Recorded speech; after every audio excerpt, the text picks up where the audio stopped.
নির্বাচনে অংশ নিতে তারেক জিয়ার ৬ দফা। চলুন বিস্তারিত দেখে নেওয়া যাক।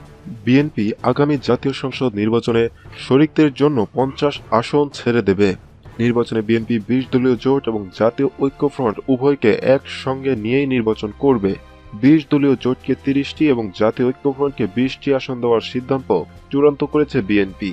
বিএনপির দায়িত্বশীল সূত্রগুলো বলছে, বিএনপির ভারপ্রাপ্ত চেয়ারম্যান তারেক জিয়া ঐক্যের আসন ভাগাভাগি এবং ক্ষমতার ভারসাম্য প্রতিষ্ঠার ব্যাপারে তার লিখিত মতামত দিয়েছেন।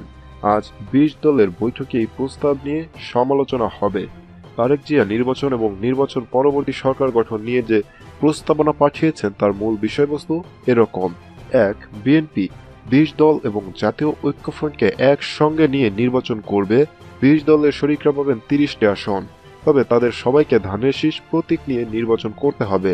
আর জাতীয় ঐক্যফ্রন্টকে ছেড়ে দেওয়া হবে ২০টি আসন। জাতীয় ঐক্যফ্রন্টের নেতারা চাইলে ধানের শীষ অথবা তাদের দলীয় প্রতীক নিয়ে প্রতিদ্বন্দ্বিতা করবেন। দলীয় প্রতীক নিয়ে নির্বাচন করলেও ওই আসনে ধানের শীষের কোনো প্রার্থী থাকবে না। ২. নির্বাচনে যাওয়ার ক্ষেত্রে যে যুক্তি দাঁড় করানো হবে তা হলো গণতন্ত্র এবং গণতন্ত্রের মায়ের মুক্তি। তারেক জিয়া এই অভিন্ন স্লোগানে ঐক্যবদ্ধ নির্বাচনের প্রস্তাবনা দিয়েছেন। তার প্রস্তাব অনুযায়ী কোনো দাবি সরকার না মানার পরও আন্দোলনের অংশ হিসেবে এই নির্বাচন। গণতন্ত্রকে মুক্ত করতে এবং খালেদা জিয়াকে মুক্ত করতে এই নির্বাচন বলে তারেক প্রস্তাব রেখেছেন। ৩. নির্বাচনের পর বিএনপি একক এবং নিরঙ্কুশ সংখ্যাগরিষ্ঠতা পেলেও প্রধানমন্ত্রী পদ বিএনপি নেবে না। জাতীয় ঐক্যফ্রন্ট বা সকলের কাছে গ্রহণযোগ্য কাউকে প্রধানমন্ত্রী করা হবে। ৪. নির্বাচনে জয়ী হলে এবং ২/৩ বেশি আসন পেলে জোট সরকার বর্তমান সংবিধান বাতিল করে সকল দলের মতামতের ভিত্তিতে নতুন সংবিধান প্রণয়ন করতে হবে। ৫. নতুন সংবিধানে রাষ্ট্রপতি এবং প্রধানমন্ত্রীর ক্ষমতার ভারসাম্য প্রতিষ্ঠা করা হবে।